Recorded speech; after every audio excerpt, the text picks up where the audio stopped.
বাঙালির শ্রেষ্ঠ উৎসব দুর্গাপুজো। আমরা একটা বছর অপেক্ষা করে থাকি কবে এই পুজোর 4টে দিন আমরা পাবো। যতই অন্যান্য পুজো থাকুক না কেন, দুর্গাপুজোর মজাটাই আলাদা। আর বাড়িতে যদি দুর্গাপুজো হয়, তাহলে বাড়ির মেয়েরা সাজগোজ করবে না, সেটা কোনো দিন হতে পারে? এই যে আমার মেয়ে হাতে মেহেন্দি পরতে চলে গিয়েছে ওর মেম্মার কাছে। আমি আঁকিবুকিতে অতটা পটু নয়, এর আগেই বলেছি। তার জন্য ওর মেম্মার কাছে চলে গিয়েছে, মানে আমার মেজো যা। চতুর্থীর দিন হাতে মেহেন্দি পরেছে আর তার সাথে সিলেক্ট করে রেখেছে কবে কোন দিন কোন পোশাক পরবে। ও আর আমার বড় জায়ের মেয়ে, মানে দুই বোন, আমাদের বাড়ির দুই মেয়ে ভীষণ মজা, ভীষণ আনন্দ করছে।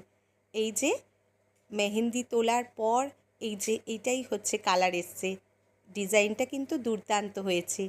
তোমাদের কেমন লাগলো জানিও।